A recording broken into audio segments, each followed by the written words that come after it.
பல்லு வலிக்கான காரணம் நம்ம இதில் சொல்லப்போனால் பல்பைட்டிஸ்ன்னு சொல்லுவோம் மேம். என்ன பல்பைட்டிஸ்னால் ஒரு பல்லு வந்து சொத்தை வந்து அல்சர் இருக்கும்போது வாய் துர்நாற்றம் இருக்குன்னு சொல்லியிருந்தேன் இல்லையா, அதே மாதிரி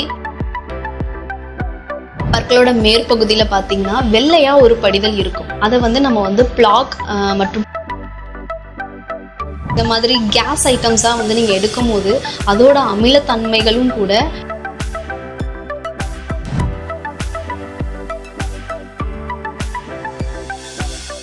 வாழ்த்துக்கள் மேம். உங்களை பற்றி நம்ம நேயர்கள் கூட ஷேர் பண்ணிக்கோங்க. வணக்கம், நான் டாக்டர் மாதிரி, bachelor of dental surgeon, BDS முடிச்சிருக்கேன்.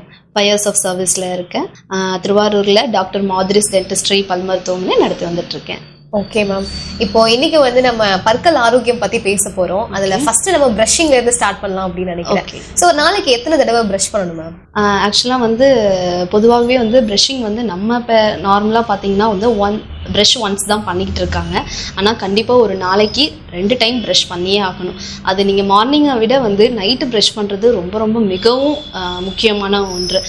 ஏன் பார்த்துக்கணுன்னா, நம்ம வந்து நைட்டு வந்து ஏன் ப்ரஷ் பண்ண சொல்கிறது அப்படின்னு பார்த்தோன்னா, மார்னிங் வந்து நம்மளோட சலைவா அப்படின்னா உமிழ்நீர் அப்படின்னு சொல்லுவோம். உமிழ்நீரோட ப்ரொடெக்ஷன் வந்து அதிகமாக இருக்கும். ஏன்னா நம்ம தண்ணி குடிப்போம், சாப்பிடுவோம். அதனால் வந்து நம்மளுக்கு ஒரு சின்ன சொத்தைகள் வந்தால் கூட அதை வந்து சரி பண்ணுறதுக்கு வாய்ப்பு அதிகமாக இருக்குது.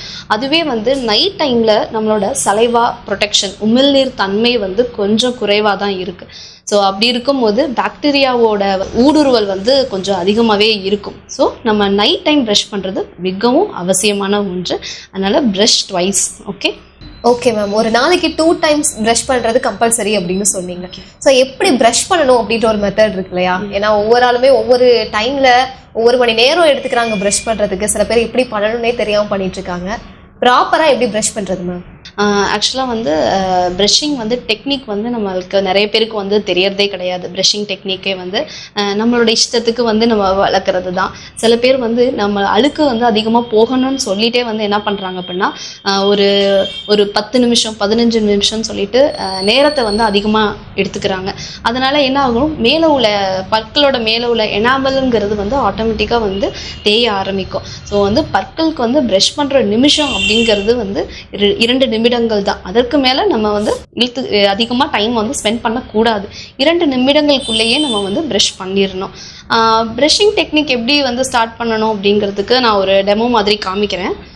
ஆக்சுவலாக நார்மலாக நம்ம ப்ரஷ் பண்ணும்போது பார்த்தீங்க அப்படின்னா இப்படி தான் வந்து தேய்ப்போம். ஓகேங்களா? இடி வச்சு தேய்ப்போம். அது வந்து நம்ம அப்போலேருந்து நம்ம வீட்டில் நம்ம பேரண்ட்ஸ் சொல்லி கொடுத்தது வந்து இப்படி தான் தேய்ப்போம். நார்மலாக வந்து இப்படி தேய்க்கும் போது என்ன ஆகும்னா, ஹரிசாண்டலாக நம்ம தேய்ச்சோம் அப்படின்னா மேலே உள்ள வந்து ஈறு வந்து தேய்மானம் ஏற்பட அதிகமான வாய்ப்பு இருக்குது. நம்ம வந்து அப்போ நம்ம தேய்க்கும் போது பல்லோட அழுக்கும் வந்து அதிகமாக வந்து போகாது, இடுக்கில் போய் மாற்றத்துக்கு வாய்ப்பு அதிகமாக இருக்குது. நம்ம பற்களை தேய்க்கும் போது மேலேருந்து கீழே ஒரு 45 டிகிரியில் வந்து நம்ம ப்ரஷ் அப்படி வச்சுக்கிட்டு மேலேருந்து கீழே வந்து ஒரு ஸ்ட்ரோக் மாதிரி இழுத்து விடணும். இதுதான் வந்து ஒரு ப்ராப்பரான ப்ரஷிங் டெக்னிக். ஒரு நார்மலான ஒரு ரொட்டேஷன் கொடுத்து ஒரு ஸ்ட்ரோக் இழுத்து விடணும். நம்ம என்ன பண்ணுவோம், மேலே மட்டும்தான் ப்ரஷ் பண்ணுவோமே தவிர உள்பக்கம் யாருமே ஒரு மார்னிங் டைமில் அவசரத்தில் ப்ரஷ் பண்ணுறதே கிடையாது. நம்மளுக்கு மெயினாக முக்கியமாக வந்து இந்த இடத்துல உள்பக்கமாக ப்ரஷ் பண்ணுறது மிகவும் அவசியம். ஏன் அப்படி சொல்கிறேன் அப்படின்னா, நம்மளோட சலைவா ப்ரொடெக்ஷன் ஆகுது இல்லையா, உமிழ்நீர் சுரக்கிறது வந்து அதோட கிளாண்ட் வந்து எங்கே இருக்குதுன்னு பார்த்தீங்கன்னா நம்ம தாடையோட அடியில் தான் வந்து உமிழ்நீர் அதிகமாக இருக்குது. அப்போ உமிழ்நீர் அதிகமாக செக்ரேட் ஆகிற இந்த இடத்துல நம்ம கொஞ்சம் கவனம் அதிகமாகவே கொடுத்து நம்ம பண்ண வேண்டும். நீங்கள் பார்த்துக்கிட்டிங்கன்னா வந்து அதிக பேர் வந்து அழுக்கு இருக்குன்னு பார்த்தீங்கன்னா இந்த உள்பக்கம் தான் அழுக்கு அதிகமாக இருக்கும். ஏன்னா வந்து உமிழ்நீர் அங்கே அதிகமாக சுரக்குது, நம்ம அங்கே சரியாகவே ப்ரஷ் பண்ணவே மாட்டோம். ஸோ இதில் வந்து நீங்கள் ஒரு கான்சென்ட்ரேட் பண்ணி உள்பக்கமாக நீங்கள் ப்ரஷ் பண்ணணும். நான் சொல்கிற மாதிரி முதல்ல ஒரு மைல்டான ஒரு ரொட்டேஷன், ஒரு ஸ்ட்ரோக், மேலேருந்து கீழே இழுத்து விடணும்.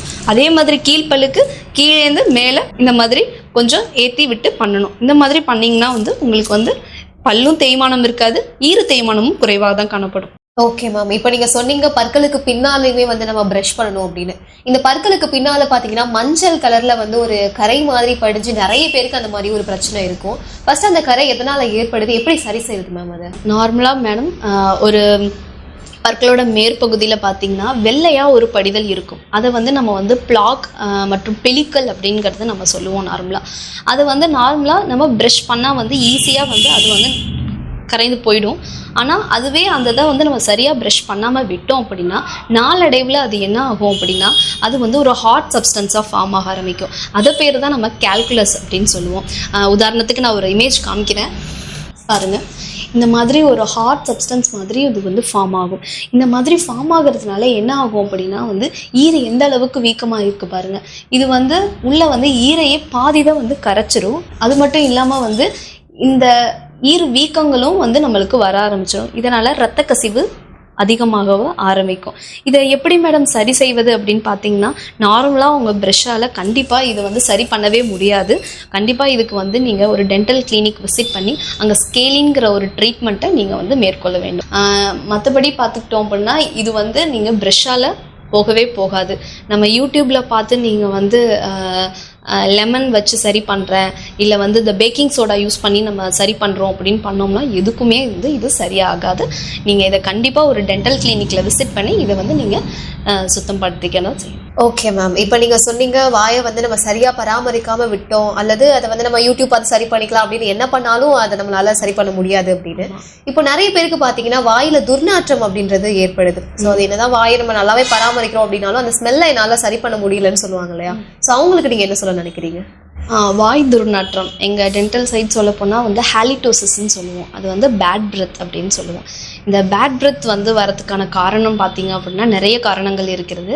அதில் வந்து நீங்கள் இதுன்னு பார்த்துக்கிட்டிங்க அப்படின்னா இந்த ஃபஸ்ட்டு வந்து இந்த அழுக்கு படிஞ்சிருக்கிறது, இந்த கால்குலஸ்ங்கிற இந்த மாதிரி இருக்கும்போது தாராளமாக வந்து வாய் துர்நாற்றம் வந்து வரும்.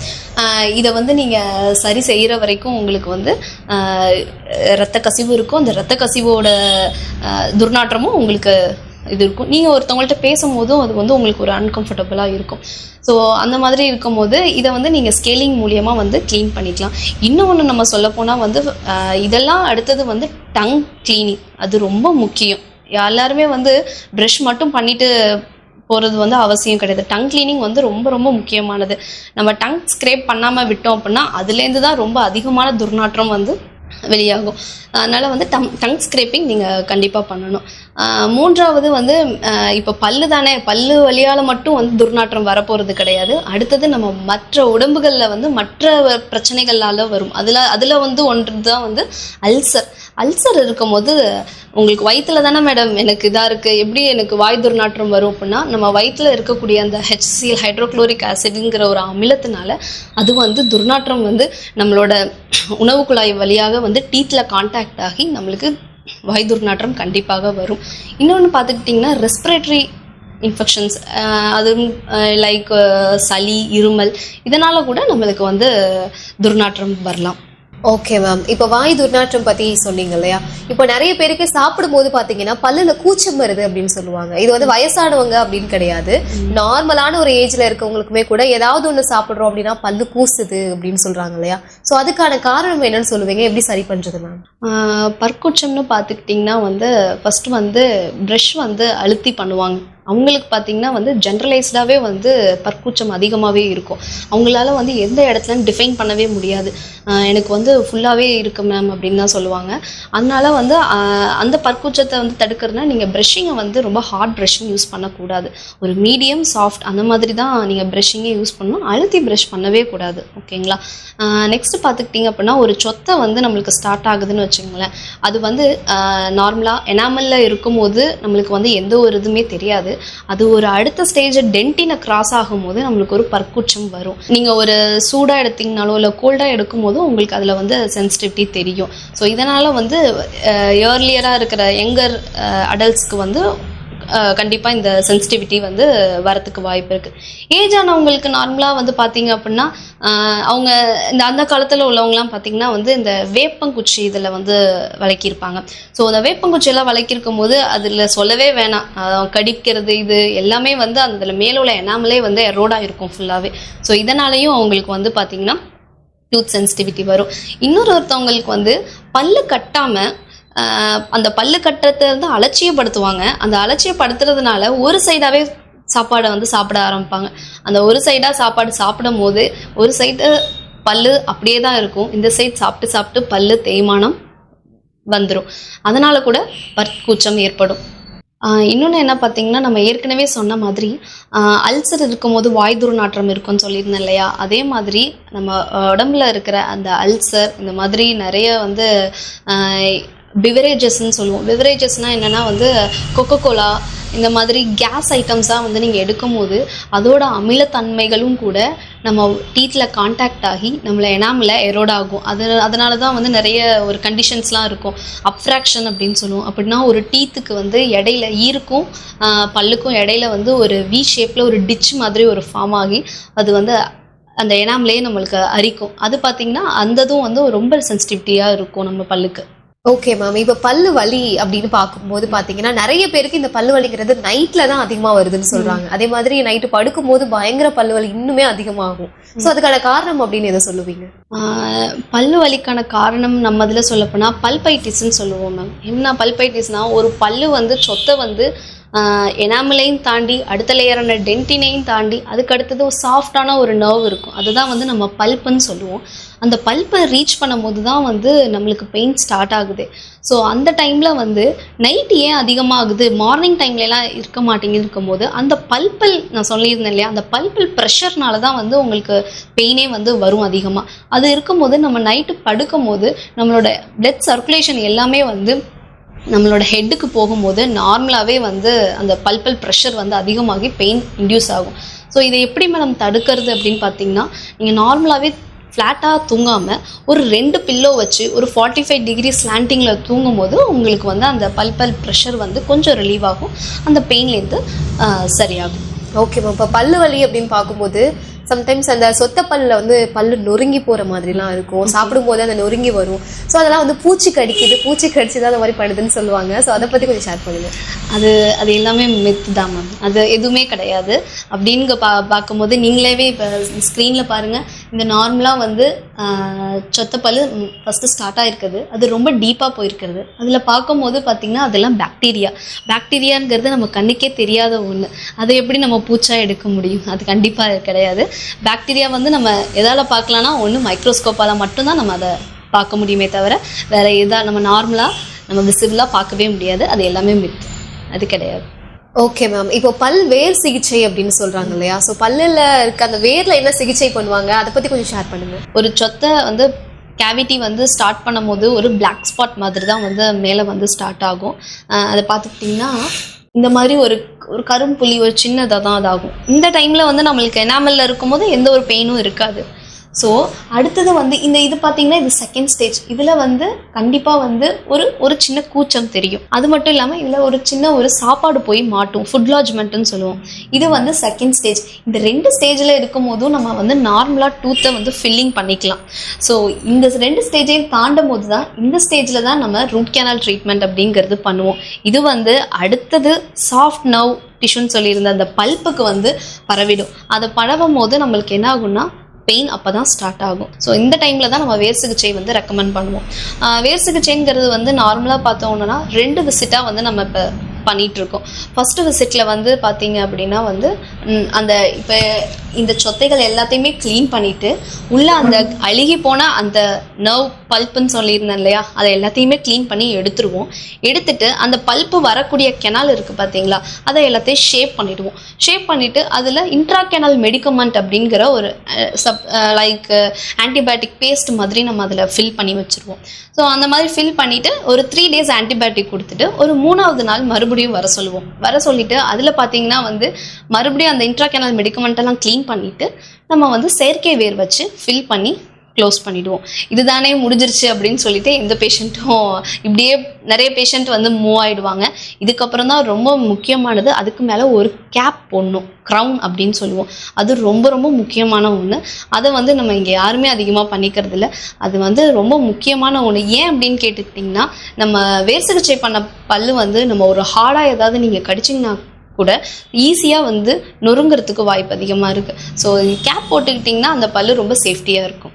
Okay ma'am. இப்போ வந்து நீங்கள் டென்டிஸ்டாக இருந்து நிறைய பேஷண்ட்ஸை நீங்கள் பார்த்துட்டு இருப்பீங்க, ரெகுலராக உங்களுக்கு வந்துட்டே இருப்பாங்க. ஸோ நீங்கள் அதிகமாக பார்க்குற பிரச்சனை அப்படின்னு எது சொல்லுவீங்க மேம்? அதிகமாக பார்க்குறதுன்னு சொன்னீங்க அப்படின்னா வந்து கண்டிப்பாக வந்து டென்டல் கேவிட்டி பற்சொத்தையும் ஈறு பிரச்சனையும் தான் வந்து நம்ம வந்து அதிகமாக வந்து டெய்லி இதில் வந்து நம்ம அதிகமாக பார்க்குறது. சப்போஸ் லைக் எடுத்துக்கிட்டிங்கன்னா இதுவே தான் ஒரு சொத்தைங்கிறது வந்து நார்மலாக வந்து மேற்பகுதியில் இருக்கும்போது யாருமே கண்டுக்க போகிறது இல்லை. ஏன்னா வலியும் கொடுக்காது, அவங்க கண்டுக்க மாட்டாங்க. அடுத்தது அதில் வந்து சாப்பாடு மாட்டும் போதுமோ வந்து நம்ம கிளினிக்கில் பார்ப்போம் அப்படிங்கிறது யாருமே பார்க்க மாட்டாங்க. அந்த இடத்துல ஒரு கூச்சம் வருதோ அதை வந்து சரி பண்ணிப்பாங்க, தண்ணி குடித்து அதை வந்து இது பண்ணிப்பாங்க. அடுத்தது அது என்னைக்கு அது உள்ள போய் அது வலி கொடுக்குதோ அப்பதான் வந்து அவங்க வருவாங்க. புரியுதுங்களா? அடுத்தது பார்த்துட்டீங்கன்னா ஈறு பிரச்சனையில வந்து ஸ்டார்டிங்ல அதே மாதிரி வரமாட்டாங்க. அது எப்போ ரத்த கசிவு ஆகும் போதோ அப்பதான் வந்து விசிட் பண்ணுவாங்க. எனக்கு வந்து ரொம்ப ப்ளீடிங் அதிகமாக இருக்குது, வாய் துர்நாற்றம் அதிகமாக ஏற்படுது அப்படின்னு சொல்லிட்டு. இந்த 2 கேஸும் நம்ம வந்து டெய்லி இதில் வந்து அதிகமாக பார்த்துட்டு இருக்கோம். ஓகே மேம், இப்போ நார்மலா பல் சம்பந்தப்பட்ட பிரச்சனைகளுக்கு என்ன தீர்வு அப்படின்னு நம்ம பேசணும். இப்போ பாத்தீங்கன்னா பற்கள்ல எந்த பிரச்சனையும் வராம நம்ம ஆரோக்கியமா பாதுகாக்கணும்னா சில பராமரிப்பு முறைகள் இருக்கு இல்லையா? இப்போ வந்து ஹாட் வாட்டர்ல உப்பு போட்டு வாஷ் பண்ணுங்க அப்படின்னு சொல்ற மாதிரி நிறைய மெத்தட்ஸ் இருக்கும். ஸோ எப்படிலாம் நம்ம பற்களை பராமரிக்கிறது? ஃபர்ஸ்ட் பற்களை பராமரிக்கிறதுக்கு நமக்கு நல்ல உணவுகள் ஃபர்ஸ்ட் முக்கியம். அது இருந்தால் தான் நம்ம வந்து கொஞ்சம் ஹெல்த்தியாக இருக்கிறதுக்கு நல்ல உணவுகள் ரொம்ப ரொம்ப முக்கியம், அவசியம். அதுக்கு அடுத்தது பார்த்திங்கன்னா ப்ரஷ், கண்டிப்பாக 2 டைம் ப்ரஷ் பண்ணணும். இது 2த்தையுமே நீங்கள் கரெக்டாக பண்ணணும். அதுக்கு அடுத்தது வந்து நம்ம என்ன தான் ப்ரஷ் பண்ணாலும் நமக்கே தெரியாமல் வந்து சில சொத்தைகளோ இல்லை அழுக்கோ படியறதுக்கு வாய்ப்பு இருக்குது. அதனால் ஒரு 6 மாதத்துக்கு ஒரு டைம் வந்து நீங்கள் கண்டிப்பாக வந்து ஒரு டென்டல் கிளினிக் விசிட் பண்ணணும். அது நீங்கள் உங்களுக்கு பெயின் வந்தால் தான் நான் போவேன் அப்படிங்கிறது கிடையாது. ஒரு 6 மாதத்துக்கு ஒரு டைம் நீங்கள் ஒரு டென்டல் கிளினிக்கில் வந்து விசிட் பண்ணி செக் பண்ணிக்கணும். ஏன்னா நமக்கு கண்ணுக்கே இது சொத்தை எப்படி நமக்கு கண்ணுக்கே தெரியாமல் வருதோ அதே மாதிரி நம்மளுக்கு எந்த இடத்துல வேணாலும், நான் பல்லோட மேற்பகுதியில் தான் எனக்கு வந்து சொத்தை வருங்கிறது அவசியமே கிடையாது. இந்த பல்லுக்கும் இந்த பல்லுக்கும் இடையில கூட நம்மளுக்கு சொத்தை வரலாம். அதை வந்து ப்ராக்சிமல் கேரிஸ்ன்னு சொல்லுவோம். அதை நம்மளால் வந்து ஃபைன் பண்ணவே முடியாது. நம்ம சாப்பாடு மாட்டியிருந்தாலும் சரி ஏதோ ஒன்றுன்னு நம்ம விட்டுட்டு போயிடுவோம். ஸோ அதனால 6 மந்த்ஸ்க்கு ஒரு டைம் கண்டிப்பாக வந்து நீங்கள் உங்கள் டென்டிஸ்ட்டை கண்டிப்பாக பார்க்கணும். ஓகே மேம், இப்போ நீங்கள் சொன்னீங்க பற்களை பராமரிக்கிறதுல ரொம்ப முக்கியமான ஒன்று ஆரோக்கியமான உணவுகள் அப்படின்னு சொல்லி. பல் பாதுகாப்பாக இருக்கிறதுக்கும் வலுவாக இருக்கிறதுக்கும் என்னென்ன உணவுகளை நம்ம சாப்பிட்லாம்? ஃபஸ்ட்டு வந்து உணவுன்னு எடுத்துக்கிட்டோன்னா கால்சியம் ரொம்ப இம்பார்ட்டண்ட். கால்சியம் எப்படி எலும்புக்கு கால்சியமோ ஹார்டஸ்ட்டு பார்ட் ஆஃப் ஹியூமன் பாடினா வந்து எனாமல் தான், அடுத்தது தான் போனே. ஸோ வந்து அதுக்கு ரொம்ப முக்கியம் வந்து கால்சியம். இந்த கால்சியம் வந்து நார்மலாக எதில் கிடைக்கும் அப்படின்னா டைரி ப்ராடக்ட்ஸ் நிறைய இருக்கும். டைரி ப்ராடக்ட்ஸ் லைக் வந்து எதுன்னு பார்த்துட்டிங்கன்னா மில்க்கு, அப்புறம் வெண்ணெய், பட்டர், அப்புறம் வந்து யோகட், தயிர், இந்த இதுலாம் வந்து உங்களுக்கு நிறையவே இருக்கும். ஏன் அப்படின்னா அதில் வந்து கேசின் அப்படிங்கிற ஒரு புரதச்சத்து வந்து நம்மளோட எலும்பை, ஜா போன்ஸ் எல்லாத்தையும் வந்து வலுப்படுத்தும். எனாமில் வந்து ரீமினரலைசேஷன் பண்ணுறதுக்கும் அது வந்து ஹெல்ப்ஃபுல்லாக இருக்குது. அடுத்தது பார்த்துக்கிட்டிங்க அப்படின்னா வந்து பழ வகைகளில் வந்து நீங்கள் ஆப்பிள், கேரட் இந்த மாதிரி பழ வகைகள் எடுத்துக்கலாம். அது மட்டும் இல்லாமல் விட்டமின் சி ஃப்ரூட்ஸ் அதிகமாக இருக்கிறத எடுத்துக்கணும். ஏன் அப்படின்னு கேட்டுக்கிட்டிங்கன்னா நம்மளுக்கு வந்து இப்போ எப்படி நான் டைரி ப்ராடக்டில் ஒரு கேசின்கிற ஒரு புரதச்சத்து இருக்கோ அதே மாதிரி விட்டமின் சியில் வந்து கொலாஜன் அப்படின்ற ஒரு ப்ரோட்டீன் இருக்குது. அது வந்து நம்ம நார்மலாகவே பார்த்திங்கன்னா ஒரு ஸ்கின் வந்து ஒரு ரீக்ரோத் ஆகிறதுக்கு, ஒரு காயம், ஒரு புண்ணு வந்து பட்டா கூட அதை வந்து சரி பண்ணுறதுக்கு, அந்த ஹீல் பண்ணுறதுக்கு எல்லாத்துக்குமே வந்து இந்த விட்டமின் சி தான் வந்து நம்மளுக்கு ஹெல்ப்ஃபுல்லாக இருக்குது. ஸோ வந்து நம்ம விட்டமின் சி ஃபுட்ஸ் அதிகமாக எடுக்கும் போது நம்மளுக்கு வந்து நம்ம கம்ஸ்லேருந்து நிறைய இது ப்ளீடிங் கம்ஸ் எல்லாத்துலேயுமே வந்து நம்ம தடுக்கலாம். அது எதுன்னு பார்த்துக்கிட்டிங்கன்னா நம்மளுக்கு சிட்ரஸ் ஃபுட்ஸ் வந்து கொய்யாக்கா, அப்புறம் லெமன், அப்புறம் பார்த்துக்கிட்டிங்கன்னா ஆரஞ்சு, இந்த மாதிரியான உணவுகள்லாம் நம்ம எடுத்துக்கிறது நல்லது. ஓகே மேம், இதுவரையும் பற்கள் ஆரோக்கியத்துக்காக நிறைய நல்ல விழிப்புணர்வு விஷயங்களை எங்க கூட ஷேர் பண்ணிக்கிட்டீங்க. இப்போ நம்ம மதுரை எஃப்எம் மகளிர் மட்டும் அப்படின்ற இந்த நிகழ்ச்சிக்காக நீங்க ஒரு விமன் அப்படிங்கிற அடிப்படையில மற்ற பெண்களுக்கு இந்த தருணத்துல என்ன சொல்ல நினைக்கிறீங்க மேம்? என்னன்னா பயம், பெண்கள் அதிகமாக வந்து யாருமே வந்து தைரியமாக இருக்கிறதில்ல. ஈவன் நானுமே வந்து ரொம்ப பயப்படுவேன். என்னைக்கிட்டே வந்து ஒரு கெட்டதாக ஒரு இது நான் நினச்சேன்னா வந்து அதை தான் நான் ஃபஸ்ட்டு அதை தகர்த்து எறியணும் அப்படின்னு நான் நினைக்கிறதே. பயத்தை வந்து கண்டிப்பாக விடணும். எந்த வெற்றியும் தோல்வியும் வந்து நம்ம வாழ்க்கையில் வந்து மாறி மாறி வந்துட்டு தான் இருக்கும். தோல்வியை கண்டு நம்ம பயப்படக்கூடாது. அதை வந்து நம்ம இது பண்ணிவிட்டு முன்னேறி செல்ல தான் பார்க்கணும். பயத்தை வந்து விட்டுறணும். ஓகே மேம், இப்போ ஃபைனலாக நம்ம மதுரை எஃப்எம்க்கும் மதுரை எஃப்எம் நேயர்களுக்கும் என்ன சொல்ல விரும்புகிறீங்க? நீங்கள் பற்களை வந்து ரொம்ப பாதுகாப்பாக நம்ம கவனிச்சுக்கணும். ஏன்னா நம்ம வந்து சாப்பிட்றது எல்லாமே வந்து நம்ம ஒரு பற்களால் தான் வந்து நம்ம சாப்பிட்றது எல்லாமே. அதனால் பற்களை ரொம்ப நல்லா கவனிச்சுக்குங்க. மெயினாக இந்த ஒன்று சொல்லணும்னு நினச்சேன். தண்ணீர் நீங்கள் நிறைய எடுத்துக்கணும். நம்மளுக்கு வந்து ஹைட்ரேஷனுங்கிறது வந்து ரொம்ப ரொம்ப இம்பார்ட்டண்ட். நீங்கள் தண்ணீர் எவ்வளோ அளவுக்கு எடுத்துக்கிறீங்களோ அது உடல் நலத்துக்கு ரொம்ப ரொம்ப நல்லது.